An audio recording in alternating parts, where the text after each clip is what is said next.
So people have had a lot of fun making fun of the Christian Kirk contract. I myself have made jokes about the Christian Kirk contract and have talked about how I didn't love the way the Jaguars kind of overspent on a lot of these free agents. However, what I would say about Christian Kirk compared to some other free agents that got big money this offseason is that at least he got big money and is still a good player. Like, is he overpaid? Yeah, probably, but at least he can still play on top of that. So what I'm going to do is actually kind of a bit defend the decision a little bit. And let me just sort of explain the logic behind it. And I don't think it's actually the worst decision in the world to give him this money. And I think it's better than doing nothing at the wide receiver position.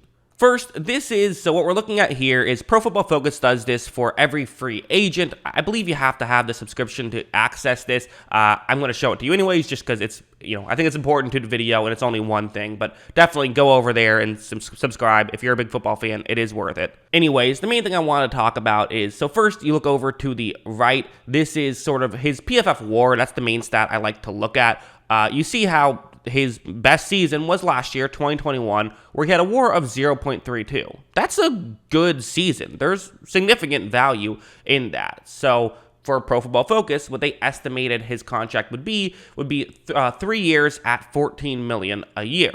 Well, his actual contract was 4 years at $18 million a year. So they do have that as a relatively significant overpay, but not like this massive overpay. Like, he was still projected to be a guy who would get a decent amount of money. Now, one issue is that if you kind of figure, okay, how many wins are you getting per dollar spent? For $18 million, that should, if you're trying to win, say, 13 games, that's kind of puts you in Super Bowl contention. This should get you over 1 win, whereas it's getting you under a third of a win if he has his best season that he had last year. Now, some people will say that's not exactly fair because quarterbacks matter so much more and those contracts are a lot more of a bargain. You can actually overspend on other positions. I've heard some people use kind of a $25 million a year for a win kind of model for non-quarterbacks. And if you use that, it becomes a little bit better. You still kind of need about 0.7-ish wins out of 18 million, but at least that's more achievable. But there's also the other aspect in all of this of the Jaguars aren't trying to win a Super Bowl next year, right? That's kind of not what they're even considering. What they're trying to do is help out Trevor Lawrence. So overpay and have a move that's going to hurt your football team, but is going to help your young quarterback, which will then help your football team years from now. You can make the argument that's actually a good strategy, and I don't necessarily hate it when you put it like that, especially when, let's be honest, you're Jacksonville. You are going to have to overpay for free agents because you were the worst team in football for back-to-back years. Christian Kirk isn't going there for the, historic success. That's just not how it works, unfortunately. But like something like this, for example, this is kind of what I think the Jacksonville Jaguars wanted with Christian Kirk. It's ironically a play against the Jacksonville Jaguars. Kirk had a really good game against Jacksonville. Maybe that factored in. I don't know. But anyways, that's another funny aspect of all of this. And you see how it's going to be just a quick route over the middle. And this is kind of something that you really needed for Trevor Lawrence, which is guys to get open quickly, because Lawrence did not have that a lot when he was playing for the Jaguars last year, especially in the second half of the season after a couple of injuries. He was really struggling. Look at how right when this play begins. For one thing, couple things to note here. First, Christian Kirk, you see how kind of the player who's covering him is very much closer to the middle of the field than Kirk is. Kirk's route is in that direction, so that's kind of, tricky for him, right? But the nice thing you have is that the player who's covering Kirk has his hips turned towards the bottom of the screen, so that's what you're taking advantage of. The other things to notice are irrelevant to the play, but there's an extra player on the field for Jacksonville. They, got a little bit late in getting off, so that's another factor. But besides that, you see Kirk, and really what I want you to watch is going to be his explosiveness. Watch him get over the middle, and he's able to make the catch and pick up a good amount of yards after the catch, and that's just what you want, right? Make things easier for your young quarterback,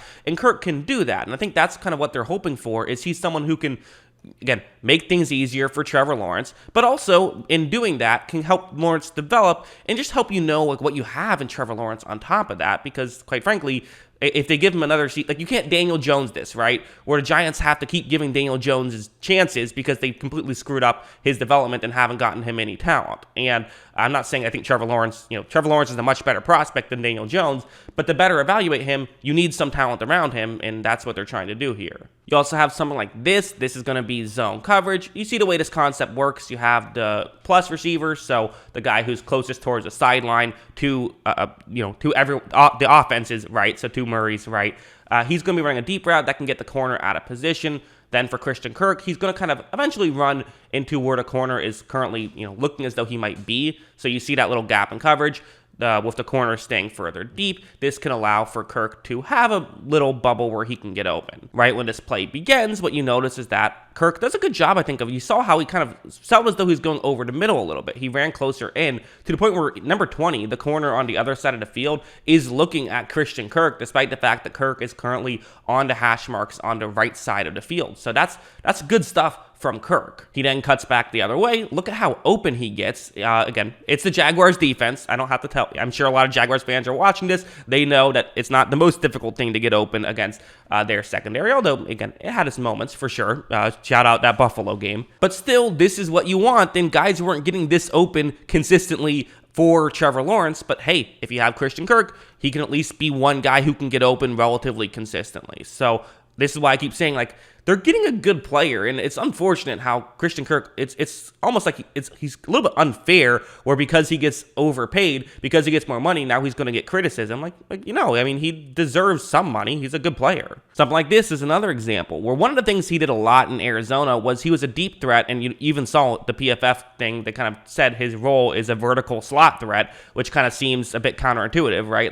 Aren't most deep threats kind of the guys who are going to be, on the outside? Well, no, a lot of his work he got done from the inside, and this is an example. Look at how right when this play begins, watch this move. Watch how he, again, does a great job of selling as though he's going over the middle, and look at how far in that safety moved in to cover Kirk. Kirk then runs deep. It's going to be a throw here from, I believe that was Colt McCoy, actually, who made that throw, not Kyler Murray. Yeah, it was Colt McCoy who makes that throw, and Kirk picks up a big gain. If McCoy can make that throw, I feel confident Lawrence can, and if you get these kind of plays, this is what's going to allow you to have a much better offense and kind of utilize the value that Lawrence gets. So maybe you're not getting fair value for the Kirk contract, but you're getting more value with Trevor Lawrence. So that's the other factor, because of course in football, everything blends together, and it's such a team sport. You can't isolate these things in a vacuum. You never can with any stat in football. That's what makes it fun in a way. And finally, something like this, it's going to be man coverage. And I do think that, I wonder if Jacksonville will put him on the outside more, because I think he could win. This play, he's not on the outside, but it's a one-on-one matchup against man coverage.